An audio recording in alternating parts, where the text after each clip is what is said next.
Are you a comic book fan ready to dive into one man's massive collection of comic books spanning over 60 years of collecting, from golden to silver, bronze to copper, all the way through to the modern age? Well, I'm Tim Maslin, and I'm going to take you through them all, one short box at a time, A to Z, nearly 20,000 comic books, Marvel, DC, and a ton of indie publishers. Strap in, because these are Marty's Comics. Hi, everybody. Welcome back. So, my camera died, so that was the end of that for that day. And I had some other technical things to work out, as you do when you are starting a new thing. So, there you go. Here we are. We're picking right up where we left off. We're still on the Avengers. We just did issue number 53, and we're going to just barrel through. All right, here we go. The next one, so there is a gap. We jumped from 53 to 56, a key issue. So let's take a look. This looks sweet. This is Death Be Not Proud. We got Cap and Bucky on the cover here. Nice color to it. Condition looks nice, like most of these. So what's going on with this issue? Let's check it out. It is the origin of Captain America. Damn! That's amazing. So here we go. It says, Captain America has been riddled with guilt over the death of Bucky, but wonders if his partner could have somehow survived the rocket blast that killed him all those years ago. He and the Avengers head to Dr. Doom's former castle, where they use his time machine to go back and witness the events as they unfold to know for sure. Well, that's awesome. Again, written by Roy Thomas. We got penciler and John Buscema. We've got a cover by Frank Giacoia. I don't know if I'm saying that right, but let's hope so. And then let's see, another inker, George Klein, letter, Sam Rosen, Stan Lee editing as usual. This is a pretty exciting issue. I'm not going to lie. I might actually jump in tonight and have a read, because I don't think I've ever looked at the origin of Captain America, but the book itself is in really nice condition. And what more can you say? Looks like an exciting issue to get behind. Let's see, $15 on the cover price. What would that be? Fair market for a Raw? Okay. We'll see if that changes. But anyway, there you go, 56. Pretty sweet issue. Okay, here we go. Next up is we jump again to issue number 60. It's a wedding. Hey, how exciting. The cover doesn't look much like, oh yeah, I guess she's in a wedding dress. Yeah, check it out. Here we go. Till Death Do Us Part. You can't get enough of that title, that's for sure. So here we go. This is the marriage of Yellow Jacket and Wasp. Well, I'll be darned.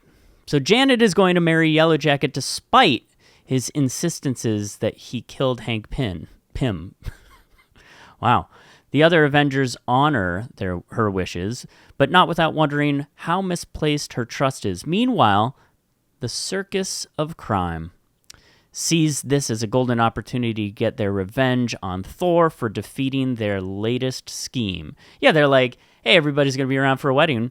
Let's jump in, ruin the wedding, and beat up Thor. All right. I mean, that's pretty cool. So, interestingly to me, like, where is it here? Characters. Spider-Man, Torch. Wait, Yellow Jacket's not even in the list of characters. All right. Let's see. I'm going to hit here. View all. Oh, okay. Here we go. Down here.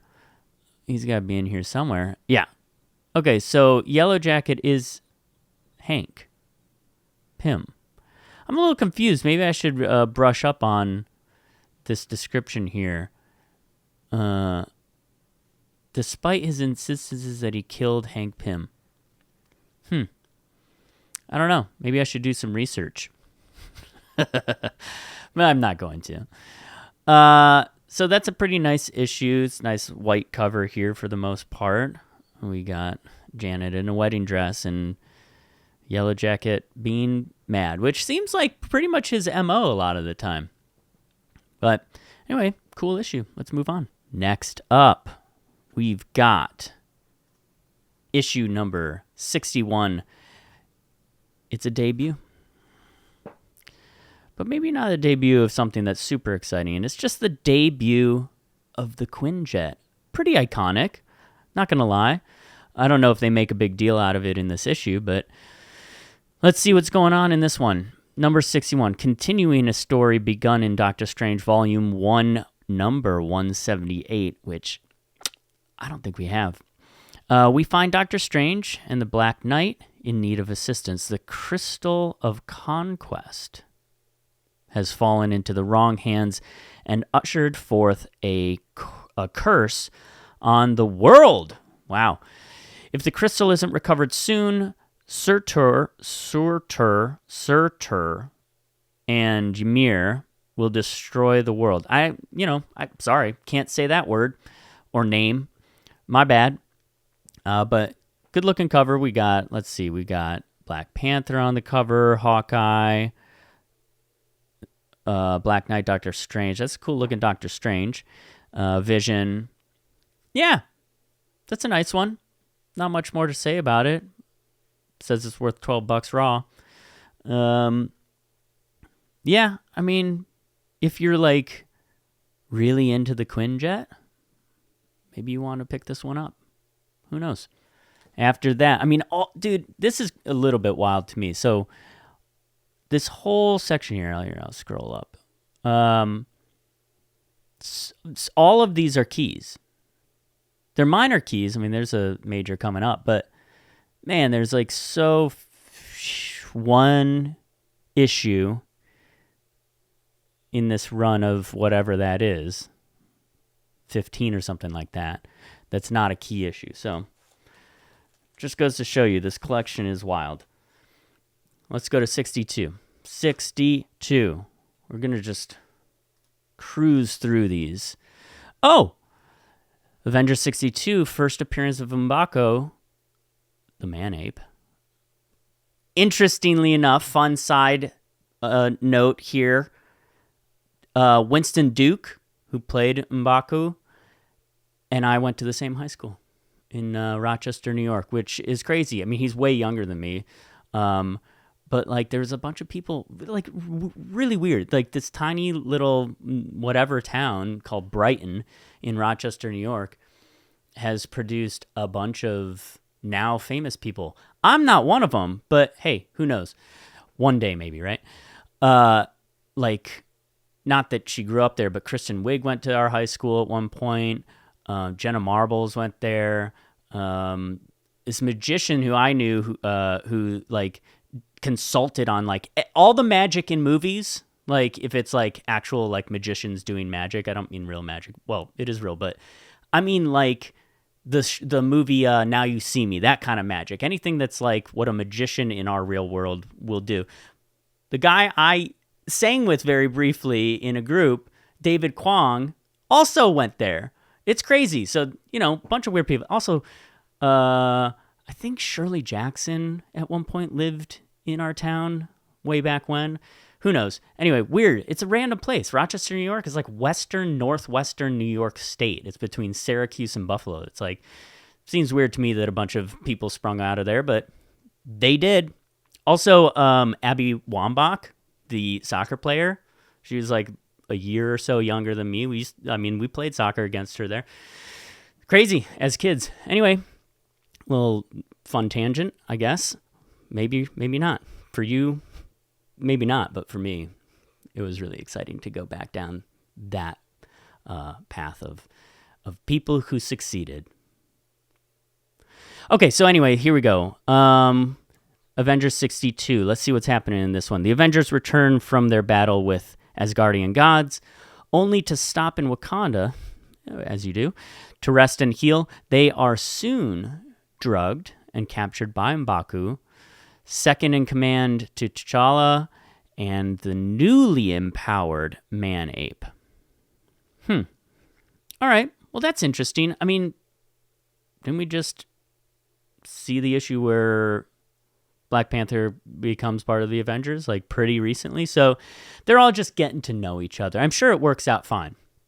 No big deal.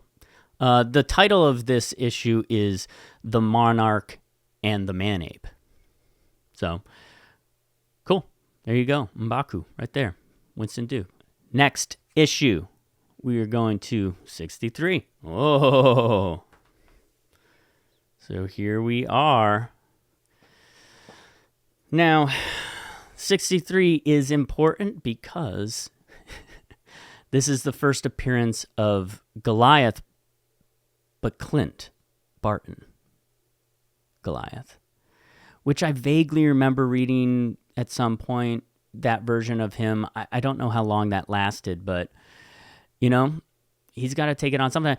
I mean, honestly, maybe in Endgame, the fact that they had Clint take the trial run from Scott to get the baseball glove to see if the time travel, time jumping, time heist, quantum machine works. Maybe it was a little nod to this, That might be a stretch, but hey, you never know. Somebody in there read all these books. So who we got? Let's see. No description. Okay, fair enough. What are you going to do? I think the cover says it all. Again, corners look quite nice on this, and color as usual. It's really nice. Okay, that's about it for that one, I guess. Next up, issue number 64, Like a Death Ray from the Sky. All right. So let's go and see what's up with this one. 64, key issue, first appearance of Barney Barton. I'm going to go out on a limb and say that that's Clint's son? Should I look this up? I don't really want to. I'm sure we all have Google. So, first appearance of Barney. That's cool. No description. No big deal. But good one. Here. We're still, Roy Thomas is writing all these, if you're wondering. I forgot to mention on the last couple who the colorist and the inker and cover art and all that is from. Let's see. We got Gene Colan. Let's say it's Colan. Why not? We got the cover by George Klein. We've got just those guys. Roy Thomas, George, and Gene. And then our letter is Sam Rosen and editor Stan Lee, as expected, and probably is for all of these. I don't see why not. But anyway, there you go. All right, so next up, we've got 65. Nice, red, vibrant colors. Looking good. It's called... Oh, I got to go over here and click on it. We got an origin of Hawkeye. I got to be honest with you. I don't think I have any idea what Hawkeye's origin is. I don't think I've ever come across that. He's just good at stuff. So let's read it. It says, Egghead hires the swordsman to get his revenge on Hank Pym. He sends the swordsman to bring back Goliath, unaware of the recent roster changes on the Avengers. Swordsman still has the equipment needed to enter Avengers Mansion, but that still won't make it an easy mission. Okay. Some of you remember Swordsman was in the Hawkeye series, so we're continuing that trend of pulling characters that had something to do with each other in the comic books and putting them in the shows and movies. What a novel idea. Again, Roy Thomas, Gene Colan, Frank Giacoia. Giacoia. We're going to go with that. Sam Granger, inker, Sam Rosen, letterer, Stan Lee. Next up, we've got issue number 66. Man, just think, we're going to go through 400 of these? Not quite. I feel like the the keys spread out a little bit. Oh yeah, there's some big sections that are not that important, if you will. Not that they're not important. I'm just saying they're not key issues. They're not what collectors are going after.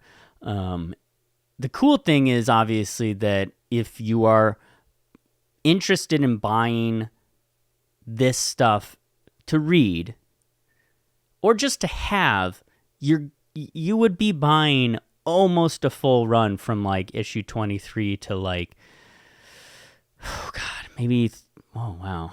I mean, it's pretty consistent. There's almost no gaps all the way up to 400. I mean, the last 10, let's say. So 389. You'd be getting 23 to 389 with, some issues missing here and there. But, and I probably have some of the major keys set aside in storage for like grading. So they're not off the table. If somebody wanted to come along and make an offer about that kind of stuff, I mean, I'm fine with that.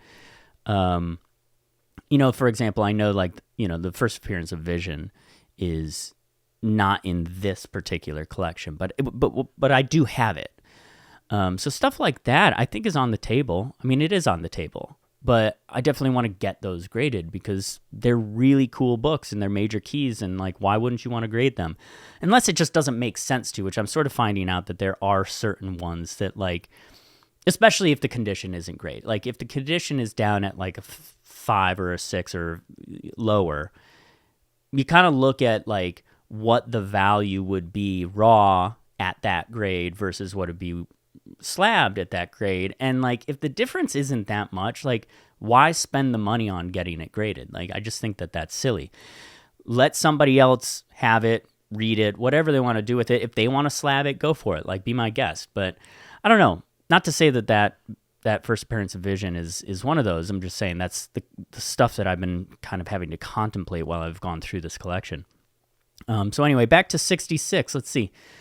No description, so no big deal. But it is the first appearance of Ultron 6 and the first appearance of Myron McClane, first mention of Adamantium, which, hey, look, I'm not going to lie.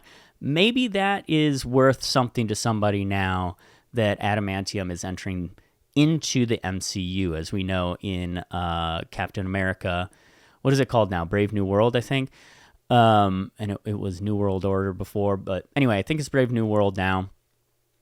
They directly mention that Adamantium is now in the universe, and it was from, Tiamat, the Celestial that got sort of frozen / turned into Adamantium. I don't know. But is just hanging out in the Indian Ocean. Half its head out.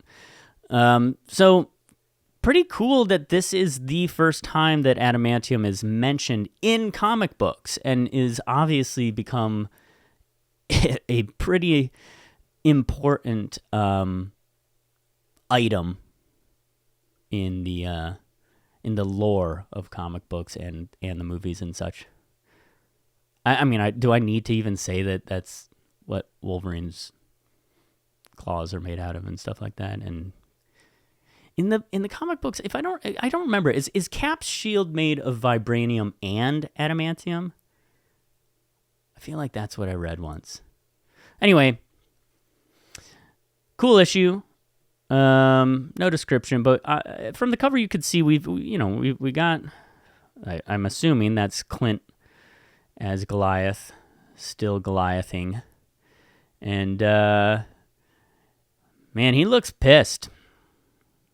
Maybe Yellow Jacket hit Janet, as he's been known to do, and that set him off. It's called The Great Betrayal, so you never know. But pretty cool issue. Definitely worth checking out if you want to get your hands on an issue with the first mention of adamantium. All right. Big next issue, number 67. Cover appearance. First cover appearance of Ultron. No joke. That's no joke there. He looks upset. He's saying die Avengers die. Or as I read it once when I was a kid, I saw a magazine that said die Kennedys and had a picture of the Kennedys on it. I was like, wow, damn, that's aggressive. Like, yikes. And then I realized that I was in a house that was owned by a German family. So die in German is really D-I-E, and it just means the. So my mistake. Then I learned German. So that it didn't help me in life, unfortunately. Not a lot of applications for German that I've found, but oh well. Enough about me. So this is 67, first appearance of Ultron. Looks awesome. These are all in really remarkable condition. Colors popping. Roy's still writing. All the usual suspects down here still creating.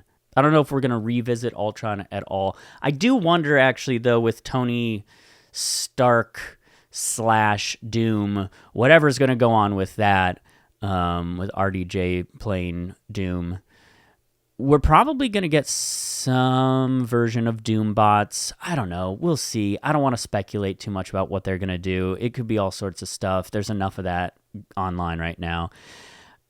Like, I have thoughts of how cool certain pathways could be of, like, things that they could do. But, like, at the end of the day, like, can we just wait to judge the decision on casting him? I mean, he's like 60 years old. I have a feeling...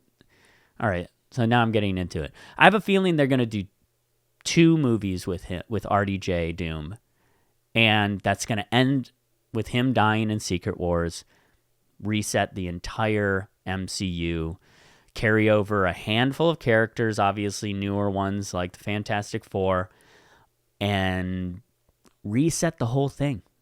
I mean, that's literally what happens at the end of Secret Wars. Like, especially what was it, 2015, 2017, whatever year the most recent Secret Wars came out. Spoiler alert, they defeat Doom and the Beyonders and all that. Reed and Franklin Richards rebuild all of the multiverse, one universe at a time. That's what happens at the end. So, like, if you're going to do that, I kind of don't see why you don't use that as, Marvel for resetting in a way that actually is still in the continuity of the MCU. Restart it. Introduce the X-Men. Introduce a bunch of characters that are going to survive the fight. Kill off the ones that whose contracts are up. Like, I don't know who that would be, but like that gives you all an opportunity to reset. And it's been what? It's been 20 some odd years of this iteration of Marvel movies. I think it makes sense to start kind of over again, especially with bringing the mutants in and having the next phase or saga, series of phases be the mutant saga. Like, it just seems kind of like a no-brainer to me, and in which case I think RDJ dies, and I think you get to reset, and maybe you do it in a way where everybody loses their memory. I don't care. Reset singular universe for a little while. Don't get into multiversal stuff. Introduce a new Doom. I don't know. Just seems like it makes sense to me. But that's just me. So anyway, this one's nice. 67. Oh, I'm skipping this one. 68 is not a key. Here it is, though. There you go. 69, on the other hand, is a key. So, why is 69 a key issue? Let's see. First appearance of the Grandmaster. Oh, all right. We remember him, right? First cameo team appearance of the Squadron Sinister. All right. Don't remember much about them. It's called Let the Game Begin. Let the Game Begin. And, all the same creators here for the most part. Sort of got a little bit of a rotation going through, but Roy Thomas still writing all of them. Yeah, looks good. It's cool. Again, colors are nice, vibrant. No fading, really. Yeah, looks good.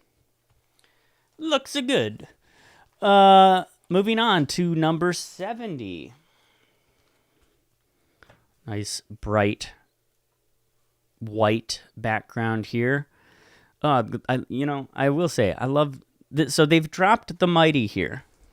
This is I think was the Mighty on all of these? Oh, no. So they were the Avengers for quite a while. Looks like they...